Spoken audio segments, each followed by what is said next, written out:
This week we're going to be covering the Zodiac Killer, and it's going to be a two-part series.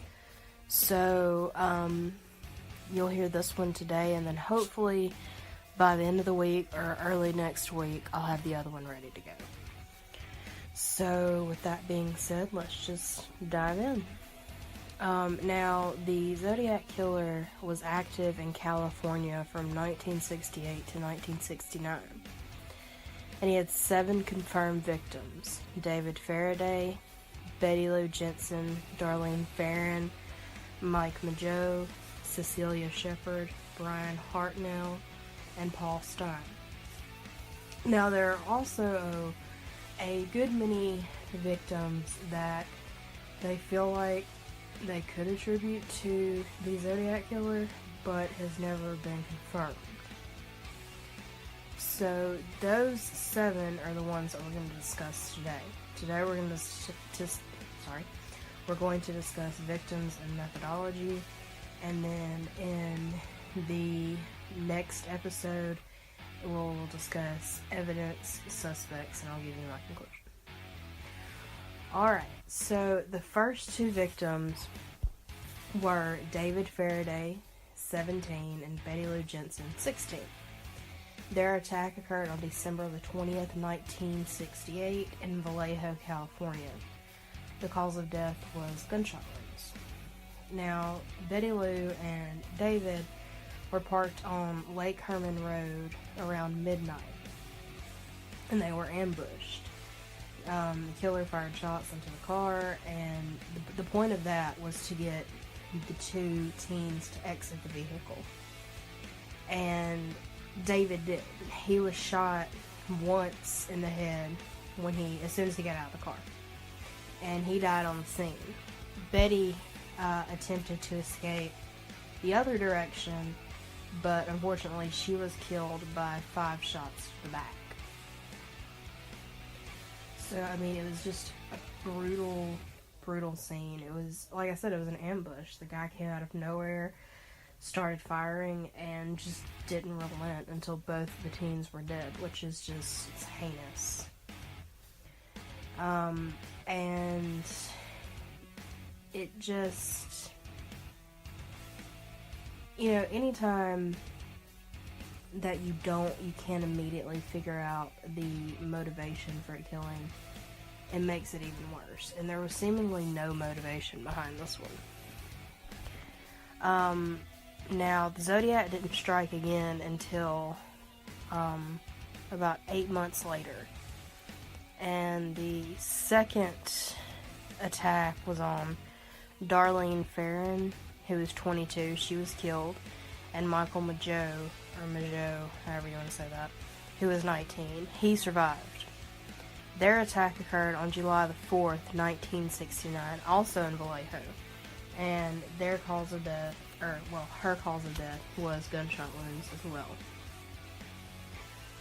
Now, Michael was shot 4 times. Like I said, he survived, and he eventually, gave a description to the police, and even years later came back and identified one of the suspects that we'll discuss in the next episode.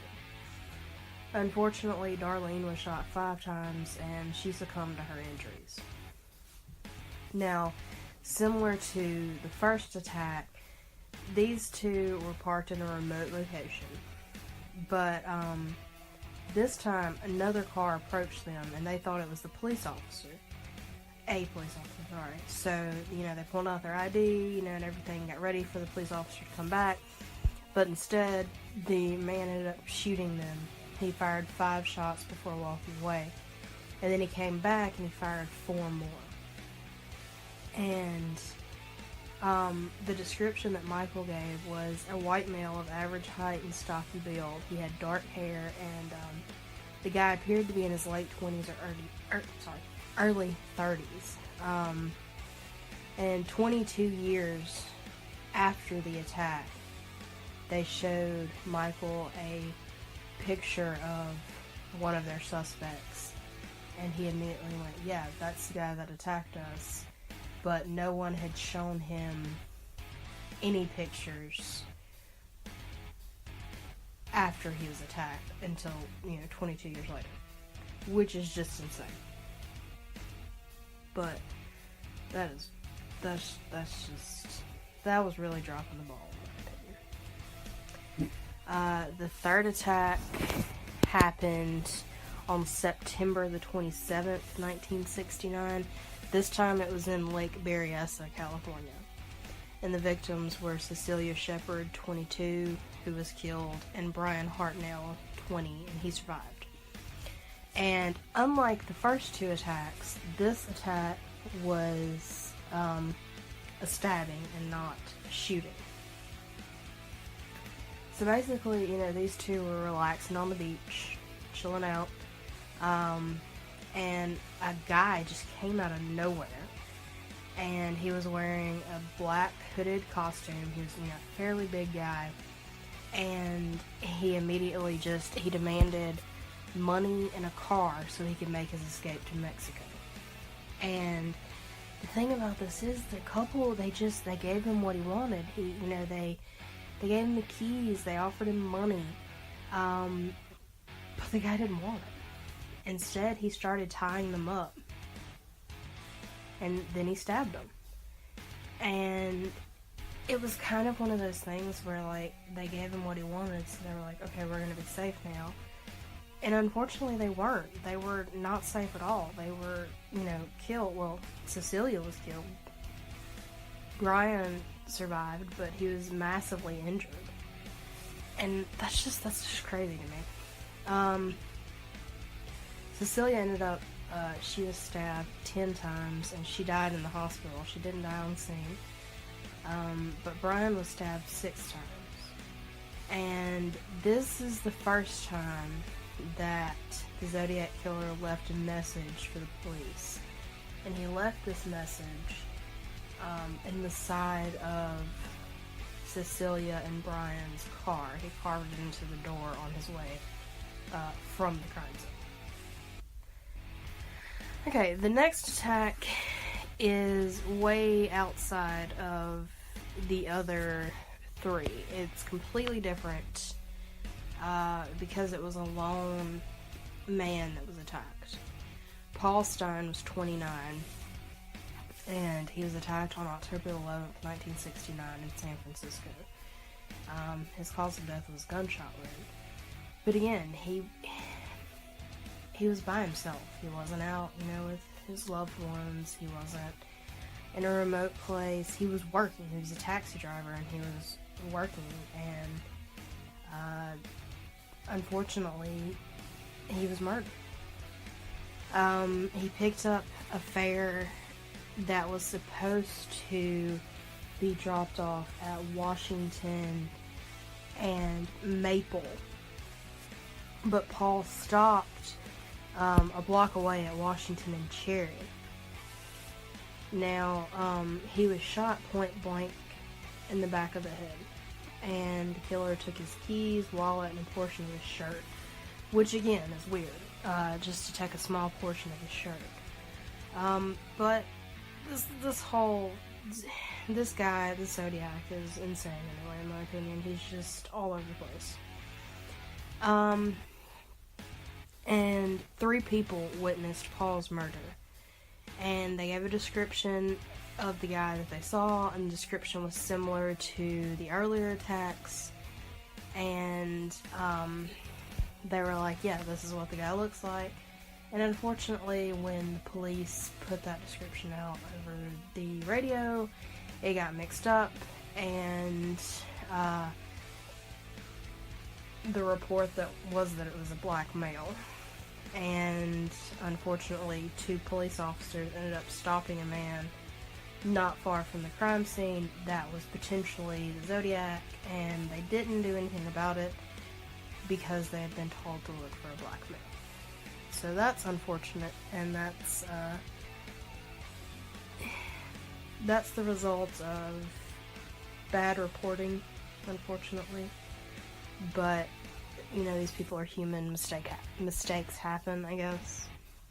It's still unfortunate, though. Okay, so let's talk a little bit about the Zodiac's methodology. Now, if you remember the first 3 attacks, were carried out in remote locations.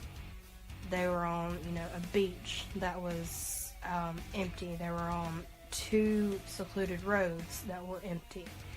But the 4th one was carried out in a neighborhood where houses were everywhere around him, like on each side of the street. Which is strange because that's a huge change in MO. All the victims except Cecilia Shepard and Brian Hartnell were shot. Cecilia and Brian were stabbed. Which again is huge because serial killers don't usually change their method of killing. So that's a big one. And again, Paul was the only victim who was alone at the time. The other victims were couples. And Paul was also the only victim that appeared to have been touched by the killer. The killer took, his possessions and took part of his shirt. The other victims didn't appear to have been, after the attack, to have been messed with. Nothing was missing. Even from Cecilia and Brian, who offered up their belongings, nothing was missing from them. Most of the deceased victims were women. Most of the men, didn't die. And the attacks on the women were more brutal, in my opinion, which, kind of leads me to believe that he has a problem with women. And in the first attack, a .22 caliber pistol was used, while the others that were shot, a 9mm was used. But Cecilia and Brian, obviously, they were stabbed, and they were stabbed with a wooden-handled knife. So, he clearly, I don't know if it was that he just had this, insatiable desire to kill, he didn't care how he did it or what, but it's weird that so much of his MO changed. That's all for this week, guys. Like I said, not this week, sorry, this episode. Hopefully before the end of the week, I'll have the 2nd episode up, and I'll give you the evidence and the suspects. So you guys stay safe, stay curious, and I'll see you next time. This week we're going to be covering the Zodiac Killer, and it's going to be a 2-part series.